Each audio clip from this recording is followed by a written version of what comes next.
I would like to thank Alaska Thunderfunk for one of the positive advice I have for our season finale.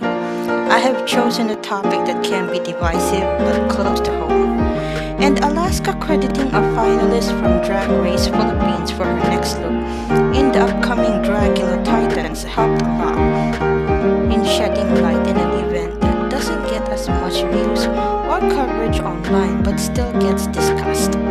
And here I am with an episode about this thing myself. I don't always hate it, I don't always like it, but to some extent I will always prefer this approach over any Filipino news item that reported about a movie cast member with 1/16th Filipino blood, as if we as a nation are hungry for validation by reporting that at least one of our descendants made it to Hollywood. For Untold Legends Season 3 finale, I present to you Pinoy baiting. This term, Pinoy baiting, gets discussed in some videos recommended in the algorithm. We all know how weird the algorithm is. It recommends videos that they assume are relevant to us, based on location or watch history. In my case, I only discovered this issue because I once watched videos by Music Game News. This channel's host is Ovella, so I would be referring to him mostly here as Ovella. And he reacted to a tweet by M.A. Buendia. He tweeted his definition of Pinoy baiting, to quote, "Pinoy baiting is a marketing strategy used by creators to attract Filipino audience and fans. Foreign YouTubers exaggerate reaction videos to our singers, series, TV shows, and films involving the Philippines in their plotline. It's effective because our thirst for global validation is real. I call it as I see it. I say it like I mean it. Love or hate me, I don't care. I'll speak my mind, stand in my truth, and that's it. Support Filipino creators who put quality content. Buy their merch, share their links, and more importantly, don't skip their ads." Reactions are mixed as expected. Some folks appreciated calling out content exploiting the Filipinos' need for validation. One even noticed that whenever he makes reaction videos about Filipino-related content, he doesn't get as many views. But whenever it's a foreign YouTube content creator making a reaction video to the same Filipino content, it gets more views. Pinoy baiting as a topic is not exactly popular among Filipino viewers on YouTube, especially once accusations start getting thrown at by some non-Filipino YouTube content creators for capitalizing on this thirst for international validation. So when one of these non-Filipino reaction channels started reacting to this tweet, some comments started popping up accusing said channel of being guilty of Pinoy baiting himself. And that channel is Music Games News, as I've mentioned a while ago, hosted by Ovella. Lo and behold, M.A. Buendia himself managed to comment on the reaction video that Ovella made on that tweet that he made. And to quote, "Oh boy, feels like I opened a can of worms with that tweet. It's just my personal observation, and you're right. It's not intended to foreign YouTubers who are genuinely interested about Filipino content. I'm friends with some of them who speak our language and actually live here. It's meant for those who blatantly just sit down, force themselves to be amazed by everything Filipino related, cause no one wants to be bashed by us, of course, just to rack up stats. There's a lot of it, it's sickening. To be honest, it all boils down to the colonial mentality that we still have in our culture after being conquered by Westerners for hundreds of years. We love international attention and approval. It's a sad national issue, and too bad others are exploiting it. Anyway, thanks for your honest reaction. Peace. Unquote. Of course, that comment was hearted by Ovella. So, who is Ovella? Based on what I know and what I see, well, he is known online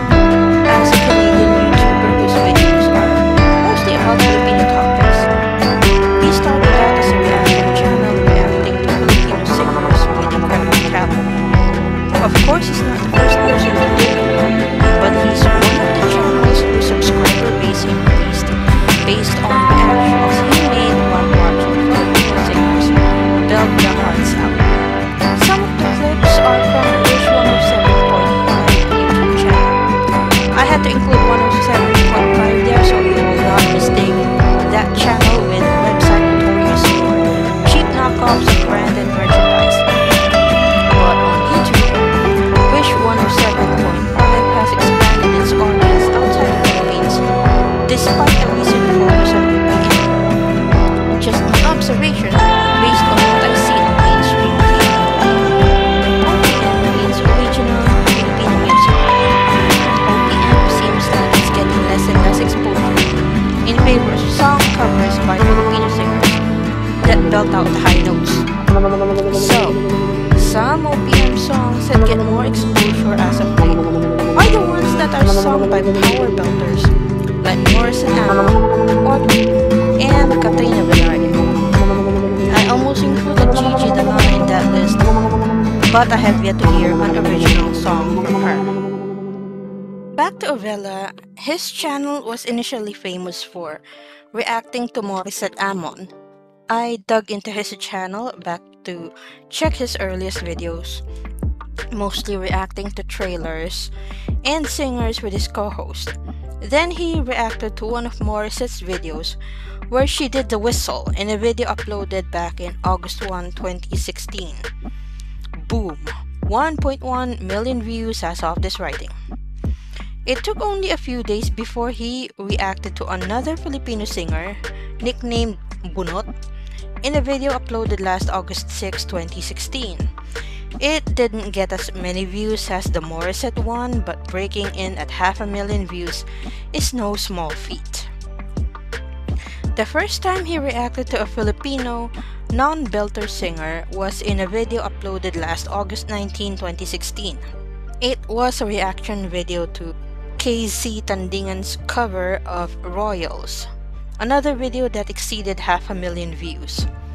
It became obvious to other aspiring YouTube content creators on how to make the algorithm work for them by quote-unquote Pinoy baiting. And it starts with reacting to Filipino talents that went viral. It's basically riding on the coattails of these viral sensations, like the so-called Asia's Phoenix Morissette Amon. It's weird, a lot of singers here always get certain nicknames like Asia's Songbird, Asia's Nightingale, Asia's Multimedia Star, Asia's Phoenix. You get the drift. The keywords are easy to remember. Morissette Amon, KZ Tandingan, and Marcelito Pomoy are three of the earliest names used in YouTube titles to rake in the views. Feel free to add more in the comments if you know other viral topics that non-Filipino reaction channels have covered. Thumbnails help too, showing any of these celebrities in the thumbnail with a reaction of the vlogger hosting the reaction video. The reaction is mostly shocked, amazed, perplexed, and in the case of videos reacting to Marcelito Pomoy, sometimes horrified. Do these reaction videos fall under fair use? Some do, because if you notice some trends in reaction videos for the past 2 years, it will always boil down to how transformative your content is. Don't worry, this is just a little background as how transformative the content has reached to make it distinct from most clips found in the Wish YouTube channel or channels that upload content from the ABS-CBN musical variety show ASAP. Based on my observation, it would be like, what can make your reaction video an alternative to the original video? What have you done to the original clip to make the target audience watch your reaction video as opposed to the original clip? For example, Marcelito Pomoy to some of us Filipinos is a novelty. Not that surprising anymore as a novelty, but a talent that is highly appreciated because not everyone can do it. Not even drag queens that occasionally perform using their own voice to sing. Some reaction channels have watched some of Marcelito Pomoy's videos and were a little bothered. Or at least to me, they look bothered. Like, how can a man, Pomoy identifies as a man and is married to a woman, how can he sing notes this high and still sing manly in the same song like The Prayer? originally a duet by Andrea Bocelli and Celine Dion. I almost expected some of the reactors to say, "What sorcery is this?" It seems safe to say that non-Filipinos reacting to Pomoy Sing on YouTube end up dishing out the more genuine reactions. It's not a, "Oh my god, this is the bestest thing ever, YouTube!" So exaggerated that it can't be real. On the other hand, some Filipinos end up reacting to how some of these non-Filipinos react to the singers, that it doesn't come across as genuine. Personally, I'd rather not judge the non-Filipinos for the way they react to how Filipinos sing. It's been a running joke for years that the toughest crowd to please is the Filipino crowd. That is until you start reacting to celebrities that have a big following in the Philippines itself, like Morissette and KZ as mentioned earlier. The respective fan bases of Morissette and KZ are the first crowds to celebrate if their queen made it internationally. And we don't only mean the international music festivals where they have been invited to compete. We mean non-Filipinos on YouTube with a decent following and knowledge of music. This explains why some videos now have the keywords "vocal coach reacts to" and then insert name of Filipino singer here in some of the viral videos. And since some of these so-called vocal coaches are a little late to the game, by the time they try reacting to Filipino performers, they have caught on to the popularity of other singers like Arthur Neri, Zach Tabudlo, or even bands like The Juans. If you're familiar with these names, you realize that they are not exactly belters. I don't consider Arthur Neri a belter, but still the best falsetto artist, in my opinion, that we have in the Philippines today. Also, you would realize how some of the latter reactions involve songs that are not even in English. I would give some of these reaction channels the benefit of the doubt that they are reacting to the newer viral sensations in Philippine music because the singing is so good they check out the translation of the lyrics later. I will give them that because almost everyone likes K-pop music, whether we understand the Korean language or not. I say almost because I am aware of people who can't appreciate K-pop because they can't understand Korean. Irony. Then again, going back to Arthur Neri as an example. Once any of these Filipino artists start doing covers of English language songs, they are quick to appreciate the talent. YouTube content creator Katriinka has a good ear in how Neri utilizes falsetto and occasionally breathing phrasing in his cover of the Jimmy Bondoc original song Let Me Be the One. Yes, she used a clip from Masked Singer Philippines by the time almost everyone knew that Neri was a contestant there, masked as GP. Katriinka reacted to Let Me Be the One and Arthur Neri's original song performances, Pagsamo and Binhi. So all three different videos.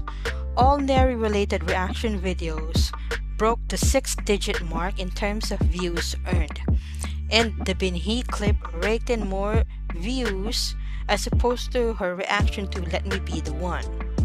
It gets you thinking about the target audience, Filipinos. Filipinos stan their favorite artists. They become appreciative of anyone that likes their idols' performances. I think that's expected. Filipinos feel validated when their tastes in pop culture references are appreciated by non-Filipinos too. And it's situations like these that beg the question: are Filipinos that thirsty for international validation? It really brings to mind some of the articles, opinion articles, that really try to tell people that Pinoy baiting should seriously stop now. especially when the exploitation is starting to get a little too obvious. I will be reading some excerpts from the article Pinoy Baiting Should Seriously Stop, like right now, written by Jillian Peñalosa, published last August 6, 2021, around the same time when the tweet came out. The quote, "Cultural appropriation and Pinoy baiting seem to be a novel and fresh new way of tackling modern-day colonization. Case in point, Nas Daily's most recent controversy about Nas Academy's course on Wang Od and the Art of Ancient Tattooing. Although it's currently a heavily covered topic on the internet, here's a short background on the issue. In a now deleted post on Facebook that was posted on August 4, 2021, Apo Wang Od's grandniece, Gracia Palicas, warned that Nas Academy's course on ancient tattooing wasn't real and it's a scam, saying that her grandmother did not sign any contract with Nas Daily and his team to do such a thing. He also added that their village was concerned with some people profiting and exploiting their culture, and urged others to help stop the disrespect being done to the legacy of Apo Wang Od and the Butbut tribe. Filipinos online were shocked and rallied behind Palicas, asking Nas Daily to explain himself, to take down the course on ancient tattooing, and to call him out on his blatant Pinoy baiting. As of this writing, the said course has been taken down from their site, although temporarily. There is a tweet post that showed screenshots of the issue here, wherein the course is described here as "Learn the Ancient Art of Tattooing," and then the thumbnail features a photo of Apo Wang Od, the tattoo artist herself. So if you would be seeing this thumbnail, you would be getting the impression that you are learning from Apo Wang Od herself. And then attached to this is the Facebook post by Apo Wang Od's niece herself, stating, "Warning, Wang Od Academy is a scam. My grandmother did not sign any contract with Nas Daily to do any academy. Some people are taking advantage of our culture. Please help us stop this disrespect to the legacy of Apo Wang Od and the Butbut tribe." And due to this cancellation, yes, Nas Daily experienced cancellation due to this issue of, or this accusation of exploiting an ancient art. It really happens. Other users like Nina at Nina Biscuit expounded on how problematic the issue is through a thread on Twitter, explaining that what has Nas Daily was doing can already be likened to exploitation of people. And in the tweet she said, "Effing disgusting. Nas Daily is outright exploiting an indigenous people's tattoo culture, a whole paid course on the ancient art of tattooing." And yes, Facebook posts are attached on the said tweet as well, tagging Nas Daily, the person that was offering the said course and banking on the popularity of Apo Wang Od. And then Nina later tweeted, "Update, Nas Daily posted a statement which is literally just a video of Wang Od stamping a document with her thumb. That's your statement? What a lame and shallow defense against the power issues at play here." That looked a little disturbing, since if a person here in the Philippines, I'm not sure in other cultures, if you are signing using a thumb mark, there is an impression, or people will assume that you cannot read or write. And I'm not sure here, I have not yet checked if Apo Wang Od is one who is capable of reading and writing, if she's literate enough to understand what's going on. And it seems like she is not literate. So it turns out that there is a Twitter thread that was posted later on And Nina Biscuit continues, Wang Od's language barriers are an issue, for starters. Sure, there are translators, but the burden of responsibility to make sure that she wholly understands and consents to how she's going to be portrayed and what will be sold falls on the creators. And it's a burden Nas Daily doesn't take seriously enough. Or else, we wouldn't be talking about this.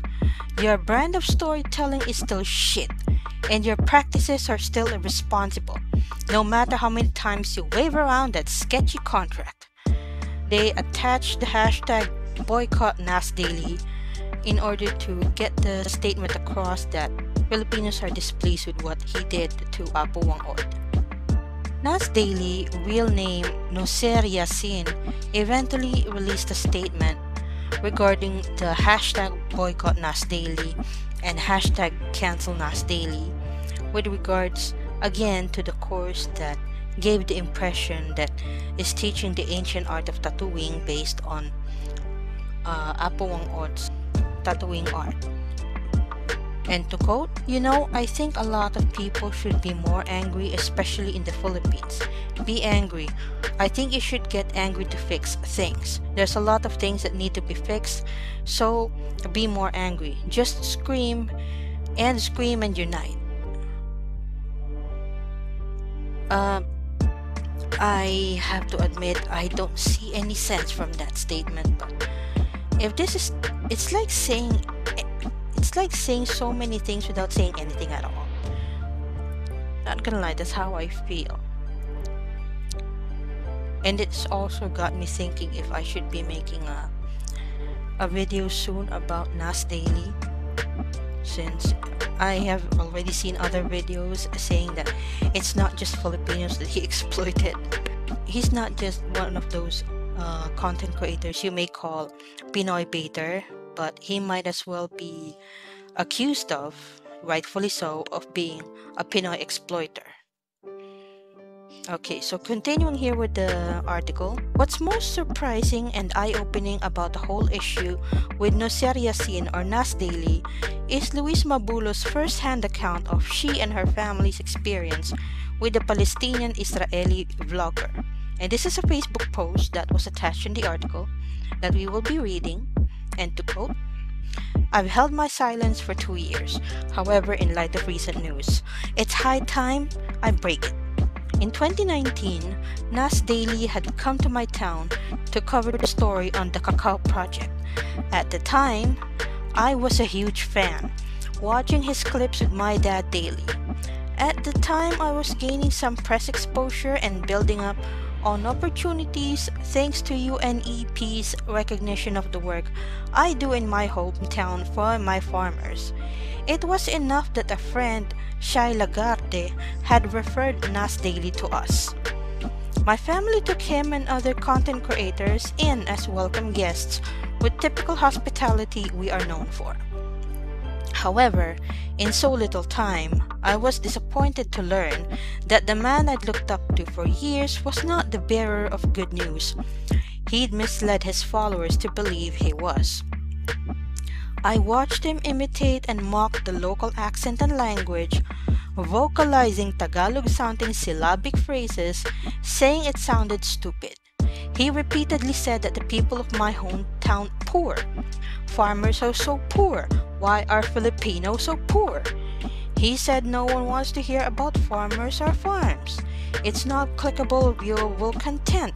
He didn't care about making change or shedding light on real issues. He only wanted content, a good, easy story to tell that would get him more Filipino views. He even joked at the start of the day that all he needed was put Philippines in the title, and he'd rack in millions of views, and the comments would come flooding with brainless Pinoy pride comments. My family received no greetings, nor any thanks from him when he'd received him into our home, going on to say we were only wasting his time. He refused to eat food my mom had spent the whole morning preparing for him, knowing that he'd be tired or hungry. I've worked with journalists, documentary makers, professors who have seen my work, interviewed me, and even featured us, and have had no negative experiences that could ever brush up to what I saw that day. Blatant discrimination of my people, no regard for local customs or cultures, and he'd built a story in his mind without meaningfully understanding the context of what he was going to cover. As a result, he was disappointed that my work wasn't the perfectly packaged story he'd predetermined and imagined. I mean, what visual popcorn can you create out of a farm? At the end of the day, I was exhausted. I had no patience left, and I'd worn out every last drag of my tolerance. He refused to let anyone take a break or eat, and he blamed his lack of presentable click-worthy content on me, and claimed that everything is not clickable or viewable. I was fully transparent on our phone call that I didn't think my work would be something he'd be able to visualize, and that there'd be too many factors to the work I do that wouldn't possibly be covered in under a minute, and that maybe it would come to be the kind of content he wanted in 5 years' time, but not now. In his story, he assumed that I'd replaced coconuts with cacao, when in reality, this was unrealistic and absurd, and not the goal of my venture, which is to diversify income streams for farmers. We mutually agreed it was the best he should just leave. I should have known better, that this man was exploitative and fueling a neo-colonialist narrative using our need for foreign validation. I've stayed silent because I knew that I would face backlash for calling out on this man. After all, it's easy to take Nusir's word over mine. And I've been haunted with the knowledge that he could manipulate years of my work with a single carelessly misinformed video. I chose to stay silent about it. I would not risk my hometown and the farmers here who benefit over an affront by some influencer. I told myself that he really was like this, it would come to light eventually. And now he has overstepped and had the audacity to do the same to Wang Od and the Butbut tribe. Yet I still see Filipinos defending Nas despite the statements from Gracia, a fully able-bodied representative of her tribe and of Apo Wang Od, our most revered and iconic artist. Gracia, you did what I never had the courage to do until today. And if you ever read this, you are not alone in your experience. I stand with you and hope you can get justice and the compensation your tribe deserves from exploitative content creators. The fact that he refused to take down the course until Gracia took her post down is a clear sign of systematic silencing, and the hope that they want to continue their money making from our culture. And now, his response to the issue illustrates a video of Apo Wang Od signing a dubious contract, the same strategy colonizers used to mislead indigenous people to sell off their land. Happening now, action, in the 21st century, except instead of land, it's data and content, and tradition being sold. Filipinos should stand together on this. We are not content to be exploited. We are not culture to be capitalized. We are not people to be romanticized. Our poverty to set the scene for benevolent saviors. We are more than what the world thinks of us. People like Nas Daily are the new wave of colonialism in today's world, and have been silent since 2019. But I cannot, for the life of me, sit silently any longer over this. I've threaded this into my message for years. Support local farmers, take action to end marginalized groups, protect the vulnerable, and empower them to stand for themselves too. We can only ever set the ground and pave the way for others. This has always been my belief, And ever since this experience, I have been mistrustful of anyone who would want to cover or feature what I have done. I have looked at everyone with more suspicion, and I resolved myself to hold no tolerance for affronts of this nature, because I refuse to expose the people I care about to discrimination or exploitation in this way. And I have absolutely no filter for anyone who tries to anymore. Gracia had the steel to do what I couldn't back then. To call out the injustice brought about by exploitative behavior Nas Daily had normalized, and her people did not deserve. And now I speak up to amend my silence and put this resolve into action.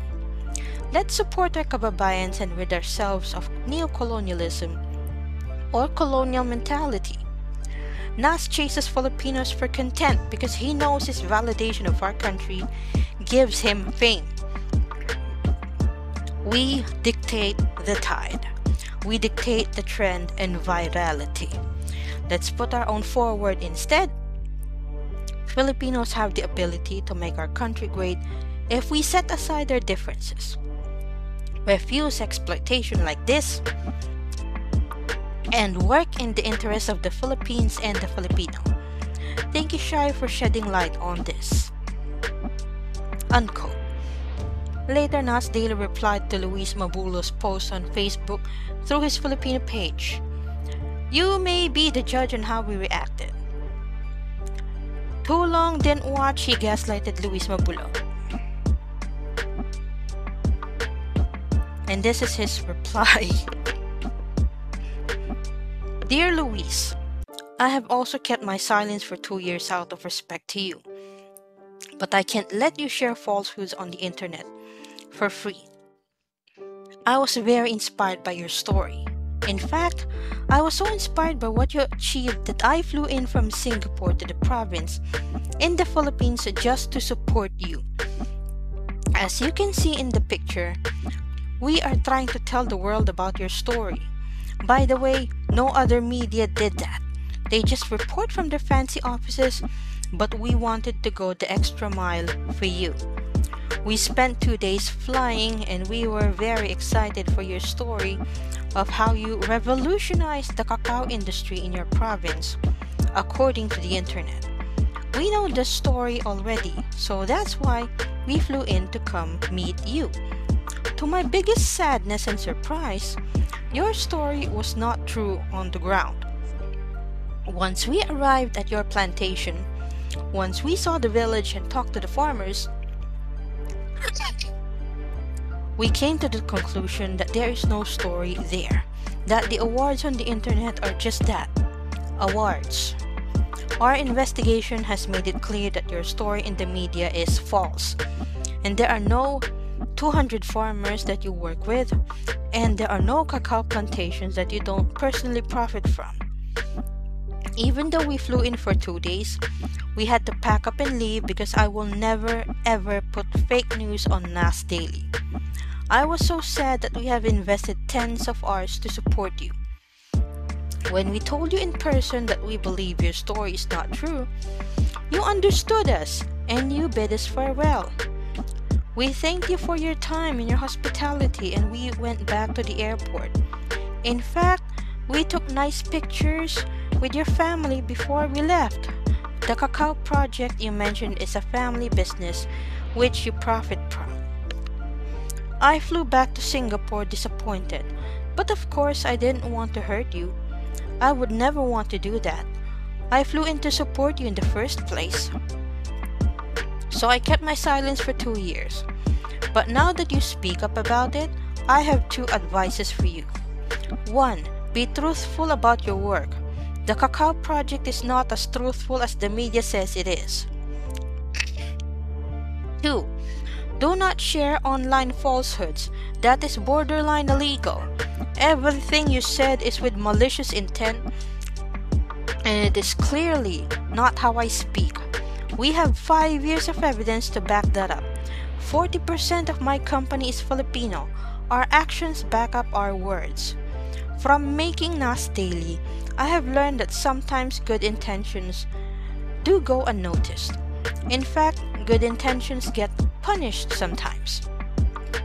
But examples like yours will never stop us from believing in the good of humanity. We will still continue to support the Philippines, and we will continue to promote people who need their story told. Hopefully one day, I can come back and tell your story again. You are, after all, an inspiring individual. Unquote. And that's on a neo-colonialistic, exploitative, and capitalistic behavior that shouldn't even be present in the 21st century. Nas Daily is a prominent example of foreign content creators using Filipino culture, tradition, or anything mundanely Pinoy as a way to gain popularity and views on their content. Their exaggerated and over-amplified reactions to anything about our country brings it a lot of engagement from Filipinos who consume these kinds of content thinking that these foreigners are actually interested in the culture. Well, sadly, these foreign content creators aren't the least bit interested in our culture and are only in it for the giggles and the numerous Pinoy pride comments they receive. They continue to bank on our craving for foreign validation as a no-fall marketing strategy, and even have the audacity to exploit the culture that's supposed to be ours to consume. It's time for Pinoy baiting to stop. Like, seriously stop. We can't allow this brand new wave of colonialism to happen. Our culture is not for sale, nor will it ever be for manipulative and exploitative people. And then the article started naming Nas Daily, Big Guy Appetite, Happy Reactions, and many others among people that they view as Pinoy baiting content creators. Nas Daily turned out to be the worst Pinoy baiter so far. The kind that would brag about having a Filipino workforce while focusing on the clickable content. It kind of reminds me of the time when BuzzFeed was at its most relevant, back when it featured content that reacted to Filipino stuff, trying Filipino snacks and other items that Filipinos would definitely enjoy. Now we all know why BuzzFeed got irrelevant these past few years. They focused more on the clickbaity titles than the quality of the content dished out. And Filipinos eventually got wind of what's really going on. As for foreigners that exaggerate their reactions, do I have to stress again that Filipinos consisted of the toughest crowd ever? Not everyone is amused. On the other hand, not everyone understands why foreigners are so entertained by content we somewhat consider common. Not that everyone can perform like Morissette, KZ, or Marcelito Pomoy. So what happens later on is Filipinos watch these reaction channels without putting up their own YouTube channels to upload their own reaction videos, and simply get amused at how exaggerated these reactions can get. Otherwise, we get the ultimate reacception on YouTube that I know of. Notice how some criticisms comes from how some of these reaction channels are just for the feels, not for the genuine interest in our culture. Do some of these channels eventually branch out to reacting to our culture? Of course. No tea, no shade to Ovella, but as much as Filipinos like me appreciate reacting to everything else Filipino on his channel, reacting even to the political stuff can be cringy. I appreciate him defending Filipinos though against that video by Project Nightfall claiming that Filipinos are dumb. That video is what I can call the worst form of Pinoy baiting. Well, maybe not as bad as Nas Daily, but still, something that is really done for the cheap heat.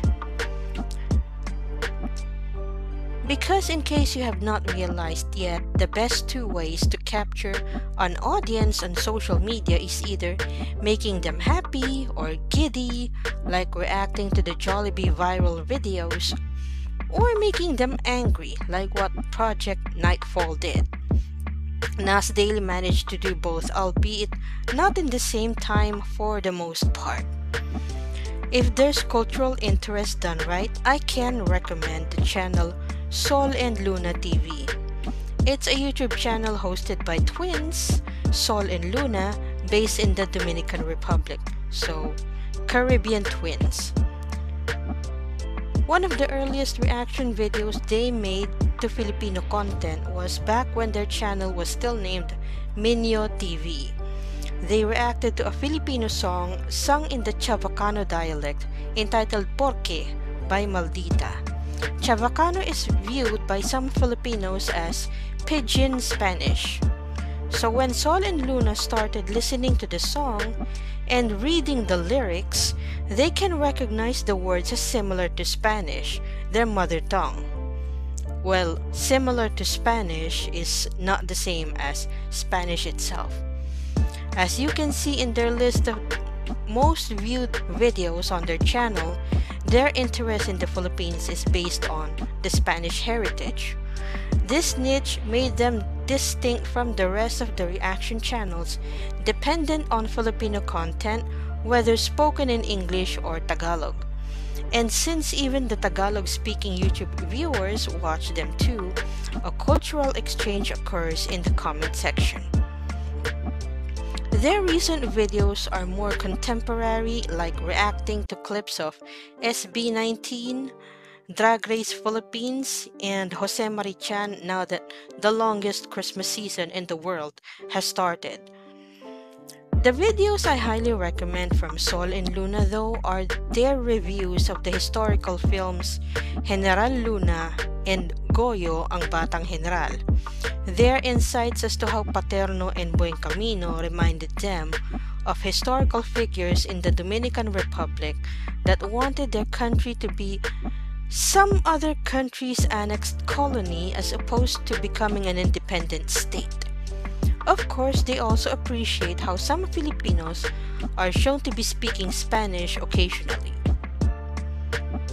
And now I go to my final thoughts. Overall, do we have a problem with Pinoy baiting?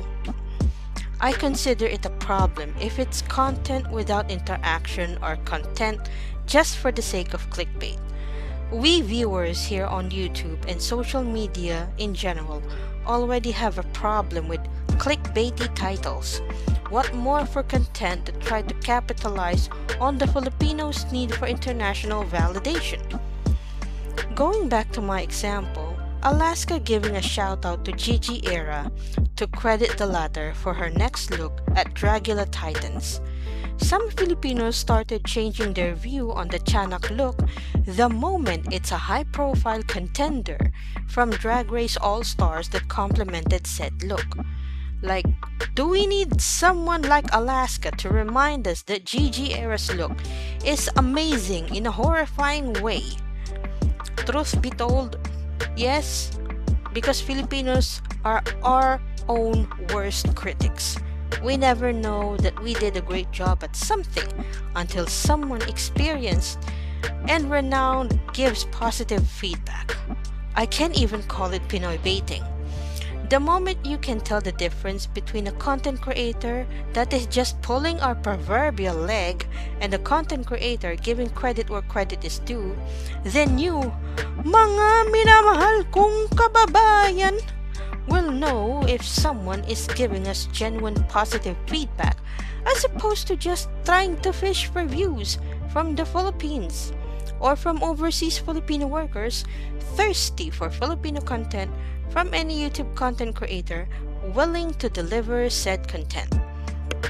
I will not stop you from watching some of these channels that keep on reacting to Filipino clips, but support local content as well.